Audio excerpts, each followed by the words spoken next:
ចំពោះអ្នកដែលមករៀនថ្មីនេះគឺយើងត្រូវឲ្យចាំថាពាក្យថាវិញ្ញាណនេះគឺចិត្តដឹងបាទចិត្តដឹងនេះគឺចិត្តដឹងហ្នឹងមាន13យ៉ាងបាទ13យ៉ាងហ្នឹងគឺគេនិយាយអំពីភ្នែកនឹងចិត្តដឹងតាមភ្នែកចិត្តដឹងតាមភ្នែកហ្នឹងគឺឃើញរូបបាទពីព្រោះភ្នែកមិនមែនឃើញរូបទេណានឹងឲ្យដូចអបមាថាភ្នែករបស់ជ្រូកខ្វាយហ្នឹងគឺបើអត់មានចិត្តទេគឺភ្នែកហ្នឹងអត់ដឹងអីភ្នែកជារូបជារបស់ដែលអត់ដឹងហ្នឹងហើយចិត្តទេបានដឹងដូច្នោះហើយអ្នកដែលមករៀនថ្មីនេះត្រូវឲ្យចាំថាអ្វីដែលដឹងគឺចិត្តហ្នឹងហើយរូបអត់ជាធាតុដែលមិនដឹងហ្នឹងហើយដូចជាភ្នែកបើយើងយកភ្នែកចេញអំពីក្របភ្នែកមកវាអត់ឃើញទេហ្នឹងហើយតើតែក្របភ្នែកហ្នឹងវានៅក្នុងខ្លួនយើងហើយភ្នែកហ្នឹងមាននៅវិញ្ញាណឃើញទេបានភ្នែកហ្នឹងអាចមើលឃើញបើសិនណាជាយើងយកក្របភ្នែកហ្នឹងចេញពីភ្នែកមកភ្នែកហ្នឹងវាអត់ឃើញទេដូច្នោះហើយអ្វីដែលឃើញហ្នឹងគឺចិត្តបាទនេះអ្នកដែលមករៀនដំបូងទេអ្នកយើងដែលធ្លាប់រៀនបានច្រើនជ្រៅជ្រះហើយហ្នឹងយើងអត់មានអីឆ្ងល់ទេប៉ុន្តែអ្នកមករៀនដំបូងឆ្ងល់ហើយថាថ្ងៃភ្នែកយើងតែនិយាយថាភ្នែកឃើញរូបហ្នឹងអាហ្នឹងការនិយាយជាងសម្រាប់អ្នកដែលអវិជ្ជាអ្នកដែលអត់បានមករៀនសូត្រអ្នកដែលមករៀនសូត្របានដឹងថាការឃើញនេះគឺចិត្តឃើញចិត្តឮចិត្តដឹងក្លិនដឹងរសដឹងផតពៈគឺចិត្តនឹងឲ្យដឹងរឿងរ៉ាវទាំងឡាយគឺចិត្តដឹងទាំងអស់អញ្ចឹងហើយបានគេឈប់និយាយអំពីចិត្តដឹងហើយគេនិយាយអំពីវិញ្ញាណវិញពេលណាដែលគេនិយាយអំពីវិញ្ញាណគេដឹងថាវិញ្ញាណហ្នឹងវាដឹងតាមភ្នែកតិចច្មនដាតកាយចិត្តនឹងឯងបាទហើយអញ្ចឹងហើយបានថាវិញ្ញាណហ្នឹងមាន13យ៉ាងគឺវាមានវិញ្ញាណដែលកើតតាមភ្នែកតិចច្មនដាតកាយហ្នឹងណាគឺរូបតាមទ្វាភ្នែកតិចច្មនដាតកាយទ្វាហ្នឹងគឺជារូបដែលមាននៅ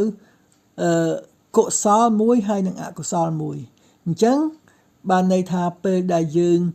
មានវិញ្ញាណគេវិញ្ញាណតាមភ្នែកតិចច្មនដាតកាយហ្នឹង5នឹងឯកុសលមួយ5អកុសលមួយទៀត5វាត្រូវជា10អញ្ចឹងហើយបានជាគេតែងតែនិយាយថាបញ្ចវិញ្ញាណគេទ្វិបញ្ចវិញ្ញាណទ្វិហ្នឹងប្រែថា2បញ្ចវិញ្ញាណហ្នឹងគឺ5នឹងហើយ2គុណនឹង5វាត្រូវជា10ប៉ុន្តែក្នុងនេះខ្ញុំទៅសេឲ្យថាបញ្ចវិញ្ញាណ2បញ្ចវិញ្ញាណ2ហ្នឹងត្រូវយល់ថាជាកុសលមួយជាអកុសលមួយមโนធាតុ2ដូចគ្នាហ្នឹងហើយមโนធាតុហ្នឹងគឺសម្រាប់តែចិត្តហ្នឹងដូចជាមโนធាតុហ្នឹងនឹងឲ្យខ្ញុំបញ្យល់អ្នកដែលទើបមករៀនថ្មីបន្តិចនឹងឲ្យដើម្បីឲ្យស្គាល់ថាអ្វីជាមโนធាតុនឹងឲ្យដោយឧបមាថាពងមាន់នឹងឲ្យពងមាន់ហ្នឹងនឹងឲ្យវាអត់ទាន់មានវិញ្ញាណទេពងមាន់ប៉ុន្តែវាមានជីវិតហ្នឹងហើយពងមាន់វាមានជីវិតហ្នឹងហើយពេលណាដែលវាអត់ទាន់វិញ្ញាណអត់មានវិញ្ញាណចក្ខុវិញ្ញាណខិនវិញ្ញាណសោតវិញ្ញាណអីទេណាហ្នឹងហើយគឺពេលហ្នឹងវាមានតែមโนទេគឺមโนហ្នឹងវាមានពេលណាដែលមានបដិសន្ធិមโนនឹងវាកើតមកជាមួយហើយហ្នឹងហើយក៏ប៉ុន្តែពេលណាដែលមានភ្នែកឡើងហ្នឹងហើយមានភ្នែកមានចិត្តដឹងអីឡើងបានមโนហ្នឹងវាដឹងរឿងគេហ្នឹងហើយដឹងរឿងតាមភ្នែកដឹងរឿងតាមតិចដឹងរឿងតាមច្រមុះហ្នឹងហ្នឹងហើយវាមិនមែនឃើញរូបទេគេប៉ុន្តែវាដឹងរឿងតាមរូបហ្នឹងហើយដោយឧបមាថានឹងអាខ្វៈហើយនឹងអាខ្វិនយ៉ាងអាខ្វៈវាដឹងរូបហ្នឹងហ្នឹងហើយដឹងរូបហ្នឹងតាមអាខ្វិននិយាយឃើញទេហ្នឹងហើយអាអ្នកដែលដឹងរឿងហ្នឹងគេហៅថាមโนហ្នឹងហើយចាំតែដឹងរឿងទេមโนហ្នឹងគឺវាមានស្រាប់តែកើតជាបដិសន្ធិមកគឺមានមโนនៅក្នុងហ្នឹងហើយដូច្នោះមโนហ្នឹងពាក្យថាមโนហ្នឹងវាចាំដឹងរឿងហ្នឹងហើយអ្វីដែលចាំដឹងរូបគឺចក្ខុប្រសាទនិងចក្ខុវិញ្ញាណហ្នឹងហើយចក្ខុវិញ្ញាណចាំដឹងរូប សោតវិញ្ញាណចាំដឹងសំឡេងនឹងហើយខៀនវិញ្ញាណចាំដឹងក្លិនជីវហាវិញ្ញាណចាំដឹងរសហើយនឹងកាយវិញ្ញាណចាំដឹងផោតពៈបាទចំណែកមโนវិញ្ញាណចាំដឹងរឿងគេអត់មានអីពិបាកយល់ទេហ្នឹងហើយមโนវិញ្ញាណធាតុពីរហ្នឹងក៏ដូចគ្នាដែរគឺមានកុសលនិងអកុសលហ្នឹងហើយបានមាននៅក្នុងនេះគេនិយាយមโนវិញ្ញាណធាតុមួយទៀតឃើញទេមโนវិញ្ញាណធាតុមួយទៀតហ្នឹងគឺជាអ្វីដែលបានដឹងរឿងហើយហ្នឹងអ្វីដែលយើងបានដឹងរឿងហើយហ្នឹងគេហៅថាអហេតុកៈហ្នឹងវាអត់មានហេតុទេក៏ប៉ុន្តែអ្នកដែលមករៀនថ្មីហ្នឹងតើតែមករៀនអហេតុកៈចិត្តសិនបានដឹងថាអហេតុកៈនឹងស្អីគឺអ្វីដែលយើងទទួលនៅអារម្មណ៍ហ្នឹងហើយគឺយើងអ្វីដែលយើងបានទទួលហ្នឹងគេហៅថាវិបាកគេជាវិបាកហើយវិបាកហ្នឹងវាអត់មានហេតុនៅក្នុងហ្នឹងទេហេតុហ្នឹងមាន6លោភៈហេតុទោសៈហេតុមោហៈហេតុហ្នឹង3អមោហៈអទោសៈអលោភៈហ្នឹង3ទៀតឃើញទេទាំងអស់ហ្នឹងវាត្រូវជា6ហេតុហ្នឹងហើយនៅក្នុងវិញ្ញាណធាតុដែលជាអហេតុកៈហ្នឹងហើយជាផលហ្នឹង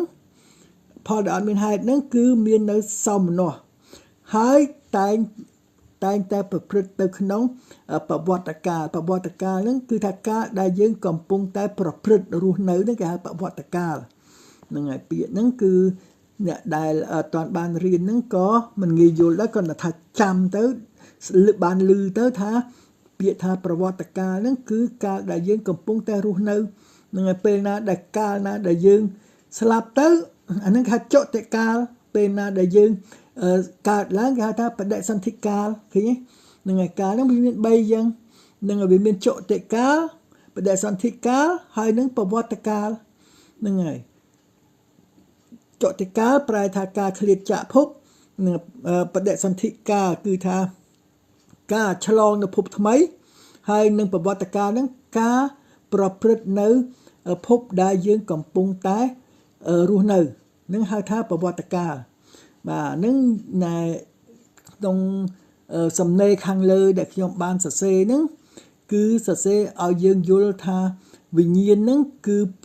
វាប្រព្រឹត្តទៅ2យ៉ាងគឺក្នុងការប្រព្រឹត្តទៅក្នុងជីវិតកំពុងរស់នៅនឹងវិញ្ញាណដែលប្រព្រឹត្តទៅនៅពេលដែលកើតឡើងថ្មីនឹងបដូរភពថ្មីនឹងហៅថាបដិសន្ធិកាលបាទនឹងជាសំណេរខាងលើទេដើម្បីខ្ញុំពន្យល់ត្រួសចំពោះអ្នកដែលអត់បានមករៀនថ្មីហ្នឹងគឺស្ដាប់សិនទៅនឹងស្ដាប់ឲ្យយល់ទៅប៉ុន្តែបើសិនណាជាប្រឹងស្ដាប់មែនទេហើយមើលចុះមើលឡើងទៅវាអត់មានអីពិបាកទេគឺកន្លែងហ្នឹងគឺគេប្រាប់យើងហ្មងគេអត់មានឲ្យយើងគិតឲ្យអីទេតែយើងអត់ដឹងទេថាណាវិញ្ញាណហ្នឹងវាមាន13យ៉ាងហើយវិញ្ញាណហ្នឹងវាមាននៅក្នុងស្អីខ្លះហ្នឹងហើយដូចខ្ញុំបញ្យល់មកហើយហ្នឹងហើយស្ដាប់ប៉ុណ្្នឹងទៅហ្នឹងហើយស្ដាប់បានស្ដាប់បានហើយហ្នឹងហើយមិនចាំគិតទេក៏ស្ដាប់ថាការនិយាយរបស់ខ្ញុំហ្នឹងគឺការប្រាប់ហ្នឹងហើយចាំបានជារឿងផ្សេងរឿងចាំជារឿងផ្សេងទេក៏ប៉ុន្តែនេះស្ដាប់ឲ្យតែស្ដាប់ឲ្យឮទៅហើយចាប់យកថាអូណែនេះជាពាក្យថ្មីដែលយើងមិនធ្លាប់បានឮ